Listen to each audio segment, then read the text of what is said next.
السلام علیکم محترمین الله تعالی می جوړ او روغ او آباد لره دوستانو د سورۃ یاسین وظیفه در سره شریک کوم. دا داسې مبارک سورۃ ده چې د قران کریم زړه ده.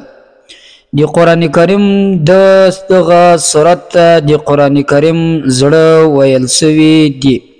هر مسلمان تفکر ده چې د دې تلاوت کوي، بیا خاص کر د سحر لمانځنه ورسته.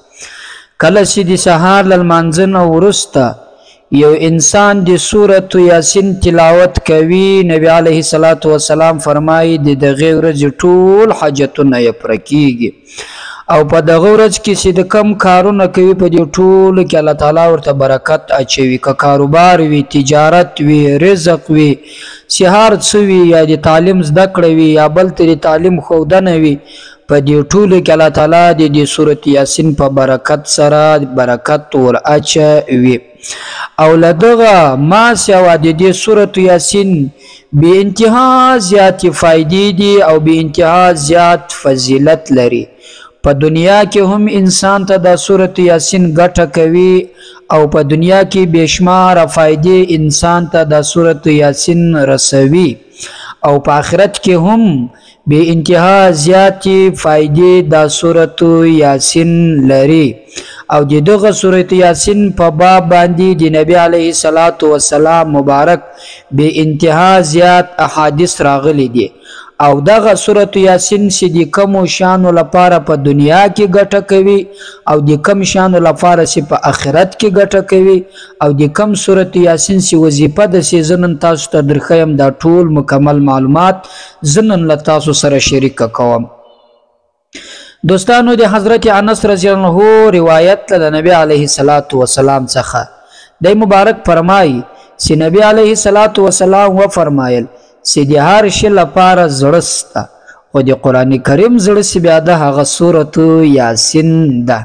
ګوري کله چې د انسان زړه خوشحاله وي، بدن یې ټول بیا په حال وي، زندگی بیا ټوله خوندوره وي. نو کله چې انسان د قرآن کریم چې زړه ده سورۃ یاسین ده د هغه تلاوت کوي، بیا به د انسان زړه ډیر خوشحاله او زندگی به سمه وي. بل حدیث کې راځي حضرت انس رضی الله عنه فرمایي چې کم انسان چې یو وارې د سورۃ یاسین تلاوت وکړي، الله تعالی دته د 10 واره قرآن شریف د خلاصولو ثواب ورکوي. ګوري 10 واره قرآن کریم خلاصول خو ګوري د معمولی خبره نه ده، بې انتها زیات تکلیف غواړي. خو چې یو وارې سړی تلاوت د یاسین شریف وکړي، د 10 قرآن کریم ویلو ثواب الله تعالی ورکوي. بل حدیث کې راځي د ابو هريره رضی الله عنه حدیث ده چې الله تعالی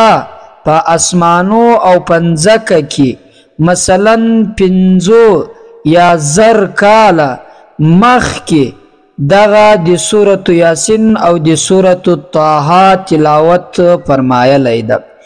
کله چې هم فرشتو دا واورېدی، مثلا د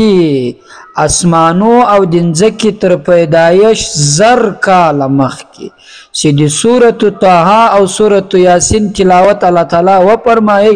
فرشتو چې دا واورېدی نو وی فرمایل له ځان سره وی ویل چې خوشخبري دي وي هغه امت لره چې پر چا دغه قرآن کریم نازل سي. ولې ځکه چې سورۃ یاسین په دې قرآن کریم کې ده، او خوشخبري دي وي هغه لره چې کم دغه واوري. مثلا یو څوک یا وایي او دای غوږ ورته ونیسي واوري، او خوشخبري دی وی هغه چا لره چا چې دا یاد کوي، او خوشخبري دی وی خوش قسمت خلک هغه دي چا چې په ژبه باندې د دې تلاوت وکوي. ګوري ملایکو ویلي دي چې خوش قسمت انسانان هغه دي پر چا چې دغه قرآن کریم نازل او دغه سورۃ یاسین تلاوت وکړي یا یې واوري. کتابونو کې راځي ګوري چې یو څوک سورۃ یاسین وایي که هر څه تلاوت کوي، بل انسان غوږ ورته ونیسي، دواړه په ثواب کې یو رنګه سر شریکان دي. هغه یې وایي د غوږ ورته نیولی ده، د دواړو ثواب یو رقم ده. دوستانو، دا سورۃ یاسین بې انتها زیاتې فایدې لري. که ټولې زه له تاسو سره شریک کوم نو دغه ویډیو به بې انتها زیاته غټه شي، نو کم هغه مخصوص فضیلت چې د هغه تر تاسو پورې رسومه. بل حدیث کې راځي چې کله هم انسان مرګ ته نږدې شي نو بل کس دی سورت یاسین ور باندې تلاوت کوي یا کې وسو قدرت ویلای سو یا دی خپل د تلاوت کې د مرګ په وخت کې به هغه د زکندن سخت حالت بد الله تعالی آسان کی یا حضرت ابو هريره رضی الله عنه حدیث مبارک در نبی علیه الصلاۃ والسلام را نقل کړی دا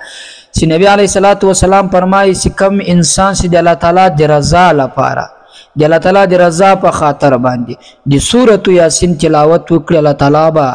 دته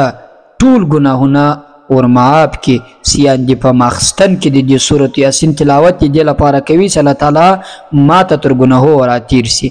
بل حدیث کې بیا راځي چې د جمعې په شپه باندې چې څوک د سورۃ یاسین تلاوت وکړي د حضرت ابو هريره رضی الله عنه حدیث مبارک ده چې څوک چې د جمعې په شپه باندې د سورۃ یاسین تلاوت وکړي الله تعالی به دته تر سهار پورې د ټولو ګناهونو معافي وکړي او یو انسان چې د قبر په خوا کې د سورۃ یاسین تلاوت وکړي هغه مړو څخه الله تعالی عذاب پورته کوي هغه مړو تعالی جل جلاله تر ټولو ګناهو ورتیریږي او هغه مړي لاغه سخت حالت څخه الله تعالی جل جلاله ساتي محترمینو د سورۃ یاسین وظیفه کول او فضیلت ډیر زیات دي هغه په بل ویډیو کې در سره شریک کوم نن دغه مې د سره شریک او د دې وظیفه درخم او د ورځې په کارو کې به ټول کارونه ټول مشکلات الله تعالی